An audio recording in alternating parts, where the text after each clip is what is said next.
Linguistics is the study of languages and how they work, and the Olympiad is a competition that involves many countries where students can apply their knowledge of logic or patterns and other computational or analytical skills and solve problems in languages they've never seen or they don't know about and figure out how that works. I learned to notice patterns in languages. I learned to pick out particular words that were similar. And the more problems I did, the more languages I got familiar with, and just the more different grammar styles learning to figure out what's the verb, what's what. My primary interests are biology and computer science, but both of these have very strong connection to linguistics as well, so I find myself really interested in this and willing to try it. Now, when you talk to your friends and your parents and they ask you, how did you get interested in linguistics, what do you tell them?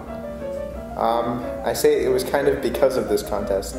Mostly I was into computer science before this, but after I took the NACLO, I realized linguistics is pretty cool. I found it fun, so I decided to take it, and here I am. From 9th grade, I started studying Latin by myself, and then I suppose I just liked reading about languages, and then I started doing the problems, and they were a lot of fun. Well, I got interested in linguistics just by coming across some NACLO problems on the internet. I tried solving them and I thought they were really fun, so I decided to try out the competition. Tanya Karelski from the NSF was gracious enough to give us some seed money to start essentially a competition. And then we realized that there was the Linguistics Olympiad that had a long heritage, and we essentially in the United States were focusing more on the connection to analytic and computational thinking, hence the idea of calling it the North American Computational Linguistics Olympiad and not just linguistics. Yeah, so I'm one of the founders as Lori Levin and Jens Pustiowski and Tanya Korowski, and I've been the US team coach jointly or independently for the last 5 years. Well, Canada is a participant in NACLO, which is the North American Computational Linguistics Olympiad. And so universities, high schools, and homeschool sites across both the US and Canada are participating.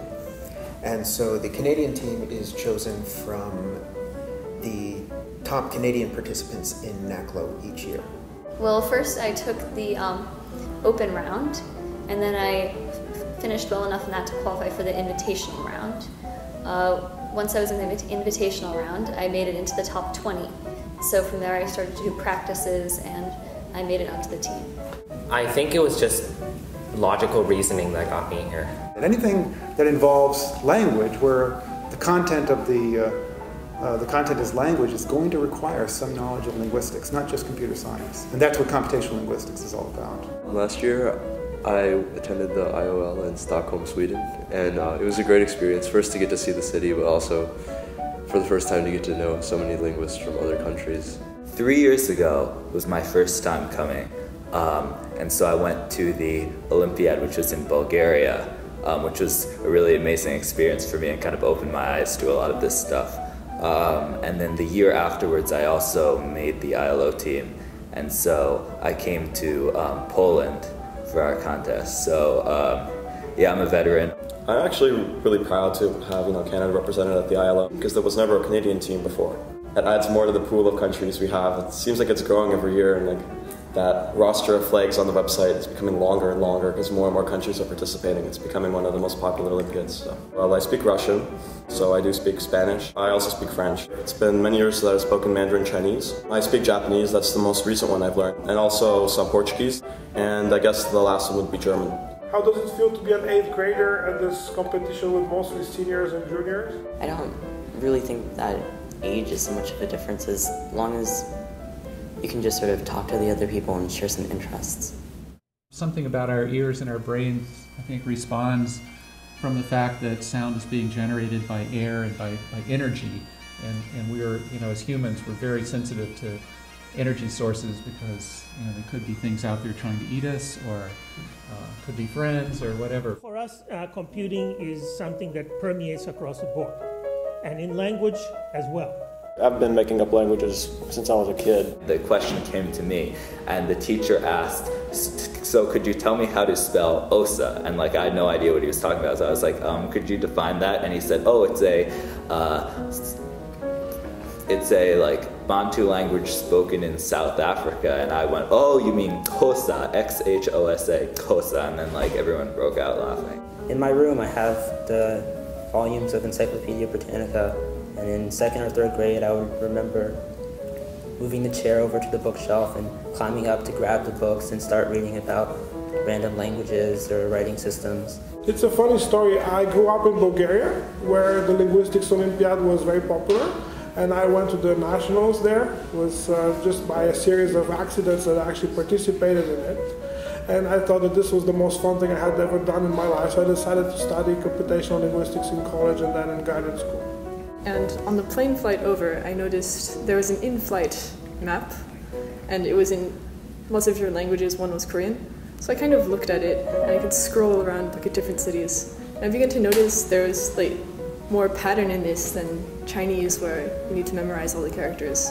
And before I knew it, I'd figured out how the writing system worked. So when I got to Korea, I told one of my teammates while we were at a restaurant, I was looking at the menu and could read, it's a ham and cheese sandwich in blatant English but written in Hangul.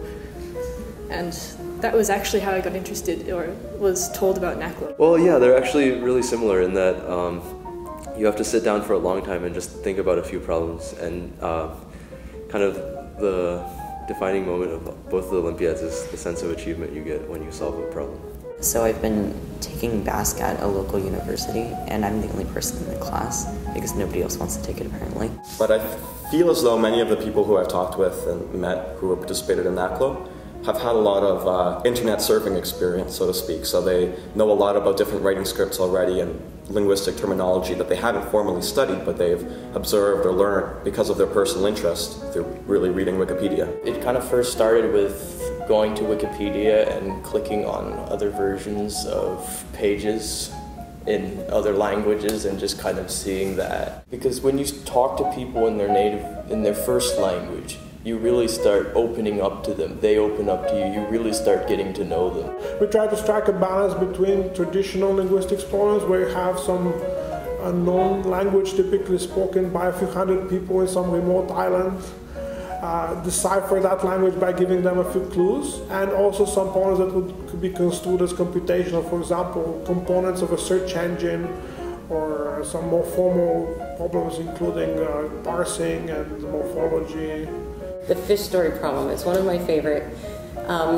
It has pictures of the kind of fish that 7 fishermen caught. And then there's 7 sentences in Aymara and they're scrambled. You have to match them to the pictures. And there's a twist, which is that one of the fishermen is lying. So one of the 7 sentences is wrong. And I think that linguistics students and computational students would approach the problem in very different ways. And they all might solve it, but with different approaches. I help raise the money for the trip every year. So every year we need about $20,000 to get 8 students and 2 coaches overseas. To have a new generation of students thinking in terms of languages as just another sort of code, while also having the ability to program and to think analytically from a variety of techniques, that's phenomenally useful for any number of companies. I participated in NACLO for 3 years. My 3rd year, senior year in high school, I was a finalist. And because I was involved in NACLO so much, I met Lori and I was able to get this job opportunity. I'm actually programming a Pan-Bantu morphological analyzer. I'm going to University of Chicago in the fall. So I hear that you're going to the University of Chicago? Yep. I plan to attend Harvard. I'm going to UBC for computer science next year. I'll be attending MIT next fall. But when I came to China, it sort of became more real for me as I saw people really communicating this language and the Chinese writing system being used and so on. So it was sort of transforming language from sort of an artificial, mechanical sort of thing into something that almost has life, something where slang is used and so on.